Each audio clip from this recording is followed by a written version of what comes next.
Hello, welcome to FD200 Trend Forecasting. We are going to go over Chapter 1. Chapter 1, when I do your lecture notes, I kind of give you a brief overview of what's in the chapter. It's still really important that you as a student invest the time to read your book, okay? Whether it's online or, a tangible version. Read through the chapter, highlight the terms, and really get a good, thorough understanding of each chapter. Okay, so this video will probably be about 10-15 minutes long. We're going to do a quick overview of Chapter 1. Then I would hope that you would read Chapter 1 and then do your homework. So every week will be kind of structured similarly, where I go over the chapter. There's a homework assignment that goes along with it. And then typically there's another activity that also goes along with the chapter. So let's get started. All right, so we have fashion forecasting. I'm going to be lecturing off of the 5th edition, which is the newest version of the textbook. The 4th edition is also acceptable for this course. It just depends on what you can get your hands on and how much money you want to spend. The 5th edition is a little bit more expensive than the 4th, but it also is a lot more current, relevant to where we're actually at right now within the fashion industry. Okay, part 1 is called Forecasting Frameworks. And chapter 1 is just a basic introduction to forecasting. What is forecasting? What does it mean? What are some key terms? Just a brief introduction to the class. Some objectives for you after reading this chapter is to be able to establish the multifaceted character of fashion, okay? To analyze the trajectory of fashion change, to comprehend the breadth and the depth of the forecasting process, and to define the role of forecasting in the textile and apparel industries. So understanding the role of forecasting, not only within fashion and how it changes trends and the way people buy, but also its role in textile and apparel industries. Okay, so characteristics of fashion. Here's a really important term. A fashion, okay, that's a really important term, is a style or a set of trends that is popular in the present and has been accepted by a wide audience. Okay, so a fashion can be denim, right? A wide majority of people wear denim, whether it's in a silhouette of a skinny jean or a dad jean or high waist or a flare. Essentially, it's denim, and it's been very popular and it's present, and a huge portion of the population either own a pair or enjoy wearing a pair. Okay, a personal statement and a reflection of contemporary society that is constantly changing with psychological, sociological, and cultural and commercial aspects. Okay, so when you partake in fashion, you're essentially making a statement. And it's a reflection of yourself, right? Also, it's a reflection of what's happening in society, okay? And the change that's happening within the society. So in respects to psychological change, sociological change, cultural change, and commercial change. A trend is a transitory increase or decrease over time. So a shift in the prevailing thought process that eventually manifests itself in a range of popular tastes and ultimately consumer goods. So a trend is something that a majority of people are taking part of.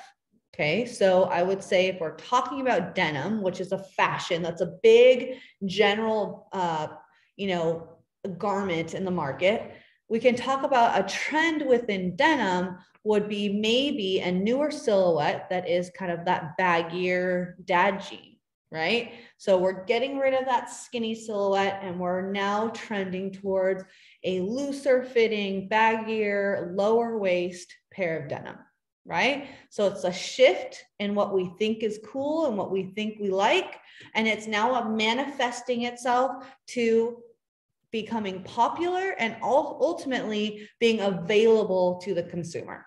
Okay. Forecasting seeks to identify how past trends will change and project their influence on the future. So when we forecast, we're hoping to figure out how the past will change and how that will impact our future.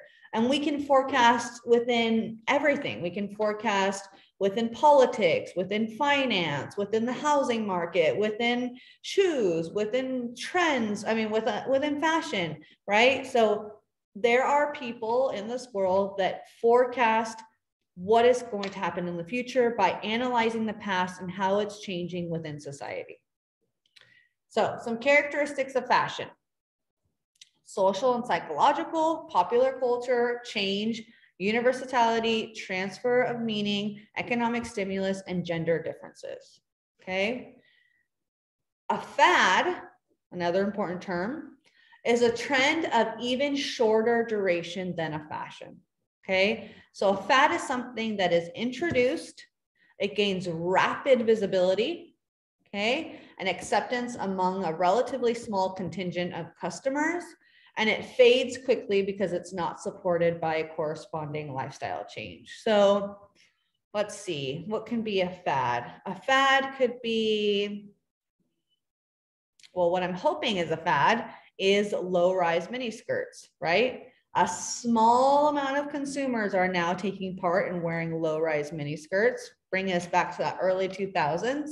And I'm forecasting that will be a fad because not a lot of people can actually partake in wearing it. So it won't be supported by a lot of people in their lifestyle, right? So it'll be something that is available. Everyone sees it, everyone wants it, but not everyone purchases it.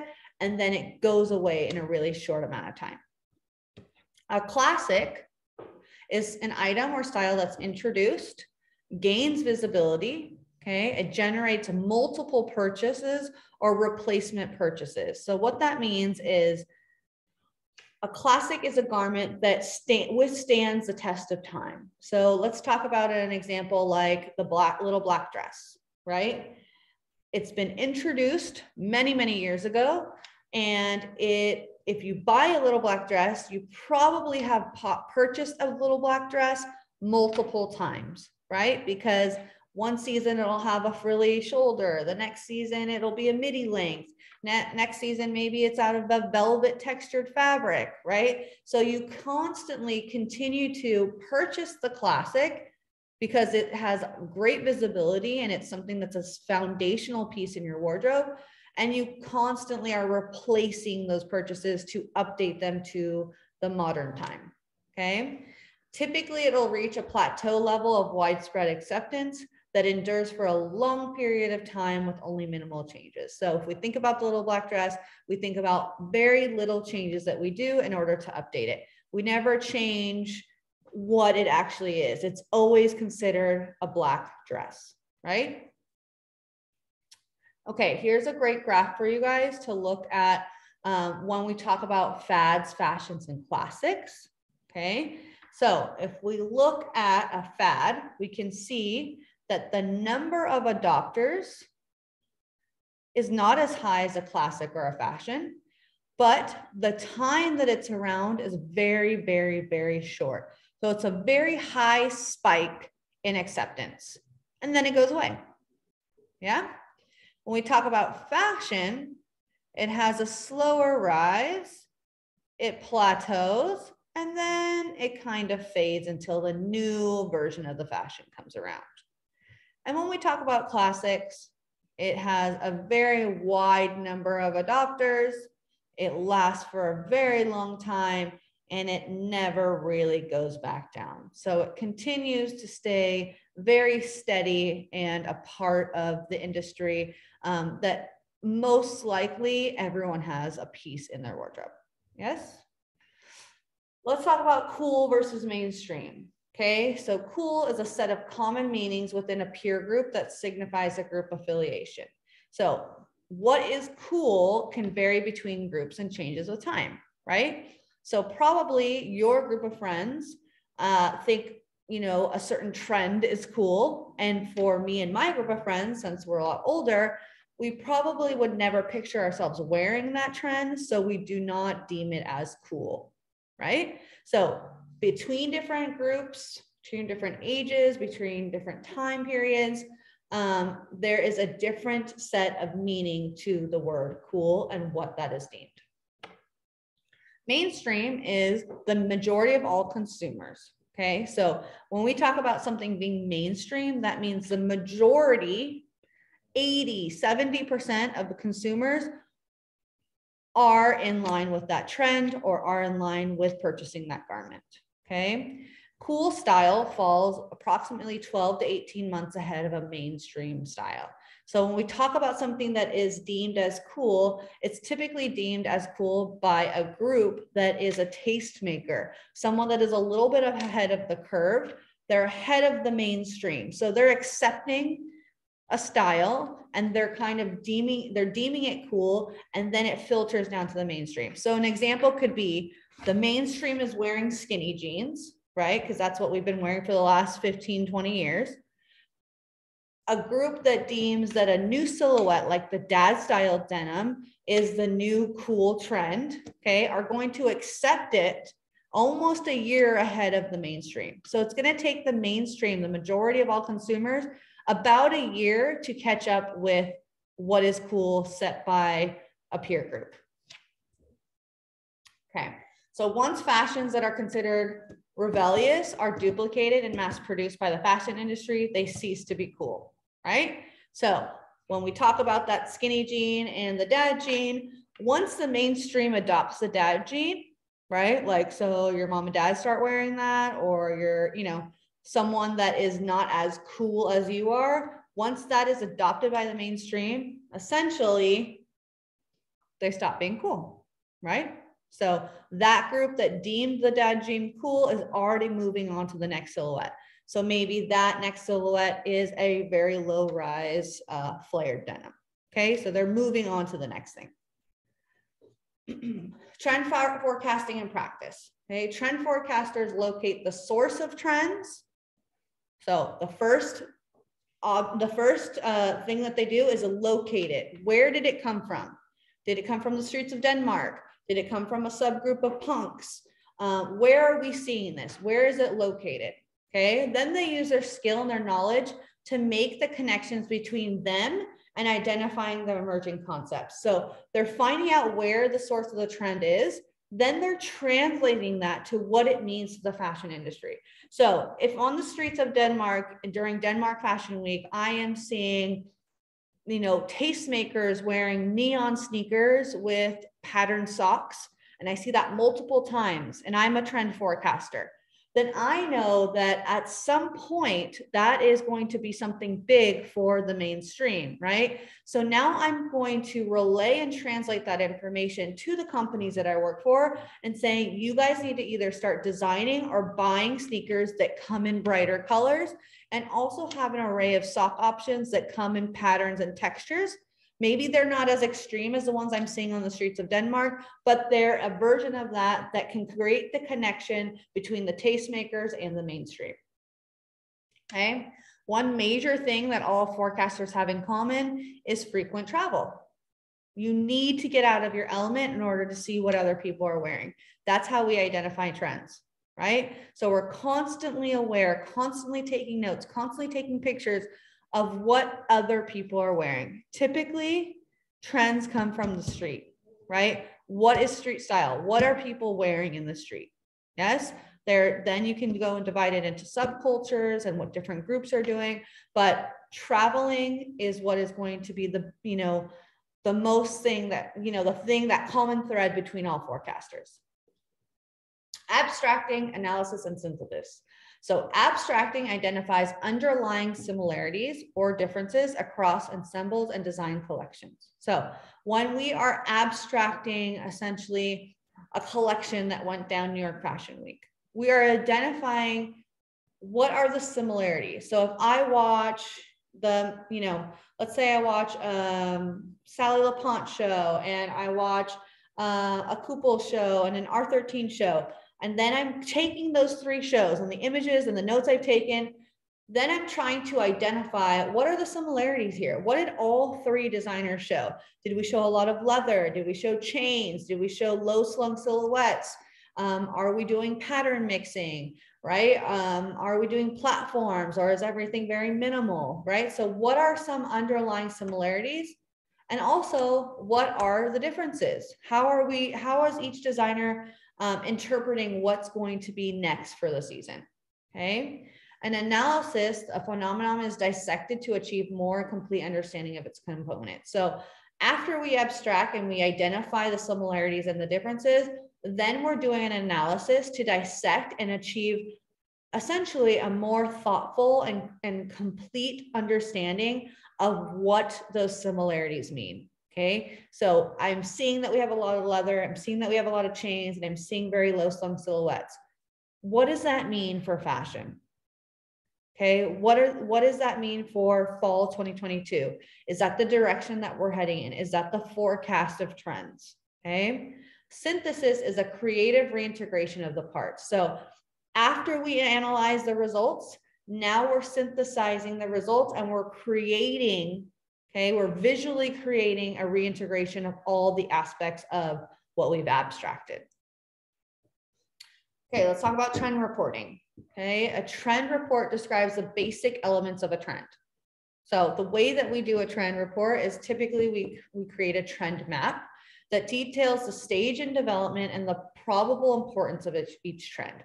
So if we're talking about the dad jean again, we're going to describe the trend. Okay, so we're reimagining the silhouette for a pair of denim. We are giving measurements, we're giving proportions, we're giving, who are the people that we're seeing wearing them, what subgroups are wearing them, what peer groups are wearing them, who has adopted them. Okay, after we create this trend map, we're able to essentially create an importance of the trend, right? If all signs lead to that a lot of people are partaking in this, a lot of important people in the fashion industry are partaking in this trend, it's probably going to be a very important one. Okay. This also establishes the cause and effect relationship between a trend in one product category and other related product categories. So if we have a dad style denim, right? A baggier, lower, a looser silhouette of denim. How is that going to affect the tops that we wear? How is that going to affect the shoes that we put with those jeans, right? Are they going to be different than all the things that we would pair with a skinny pair of jeans? In my mind, yes, I would definitely wear a different pair of shoes with my dad denim than I would with my skinny jeans, right? So how are we, creating this cause and effect? If we introduce this new trend, how is that going to affect the rest of the market? Yeah. It estimates the relative strength of the trend. So is a trend going to make it? Is it actually going to be a trend, or is it going to be a fad? Or are people just not going to adopt it whatsoever? Environmental scanning. Okay, so this is a method of systematically tracking and analyzing trends using media sources. Okay, so we are doing a fashion scan, okay, on the street, boots on the ground. We're looking and seeing what people are wearing. We're doing a consumer scan. What are people purchasing? Okay, what is being purchased in the retail market? We are looking at cultural indicators. What's happening in the world right now? How is that affecting what people buy? Right? If we go back to March of 2020, people stopped buying professional clothing. People stopped buying fancy outfits because guess what? We were stuck at home. What skyrocketed? Loungewear, right? How many pairs of tie-dye sweatsuits did I buy? Thousands. And I did not need, right? But that was a cultural indicator of what was happening in that time, right? And then we're also looking at partners and competitors. So what are other people doing? What are other brands doing? What are other tastemakers doing? From this, we're creating a fashion analysis. So an overview of, the industry as a whole, a trend analysis, a competitive analysis. So it's a three-part situation. We need to understand how the industry is moving, what trends are up on the scene and ready to emerge, and then also how is that going to work in the competitive market? Okay, so the present, are these scans, indicators, and competitors. The future are these forecasts. So we're analyzing it. With these three analyzations, we are creating a combined forecast. Not only are we forecasting trends, we're also forecasting the way the industry is going to move and how it's going to affect partners and competitors. Forecasting in the textile and apparel industries. Okay, short-term forecasting. Periodic monitoring of long-term vision and revisions as circumstances dictate. So we are monitoring things periodically, not all the time, and it's for short term. Okay, it coordinates the operations of a company within the context of the industry and the marketplace. So it's in the now. We're forecasting in the now. So maybe within this year, what's for next season? That is short-term forecasting. We're checking out what is going down the runway right now, right? Because it's fashion weeks right now.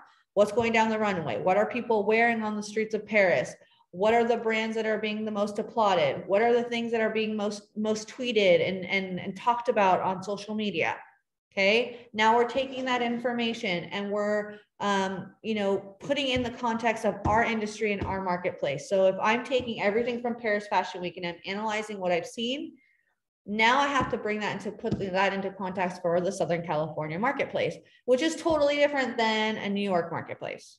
Okay, long-term forecasting is 5 years or more. So 5 years out, where is fashion going to be? Where are trends going to be, right? So forecasting, maybe new technical fabrics and textiles, or maybe innovating technology into our garments.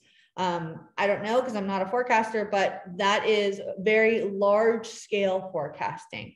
It explores possible futures to build a shared vision of an organization's direction and development. So let's say I was working with a company like Nordstrom, and I'm going to be doing long-term forecasting. I'm not going to be worried about the now. I'm going to be worrying about the future. In 5 years, how is retail going to change? How are people going to shop? What are people going to want to buy, right? How are we going to change as a society? So we help an organization get direction and develop their business goals. Okay, the manufacturing cycle, planning and scheduling for an apparel production by the manufacturer. So essentially, okay, fiber companies create fibers and sell them to yarn producers. Yarn producers then put those fibers together and sell them to weavers and knitters, okay? And weavers and knitters then sell them to apparel designers and manufacturers, which then go and sell to retailers. So it's kind of a trickle down effect, right? When we talk about fiber and yarn, we talk about structure and textures. When we talk about fabric, we talk about structure and textures as well. What kind of fabric do we want? What kind of texture do we want? We also can talk about patterns and prints. When we talk about design concept, that is all about silhouettes and what details we're putting in the fabric. Then we are testing out these styles. We're sending them out to tastemakers, seeing if they're catching on, seeing if they're liking the silhouettes and the details that we've put into the garment.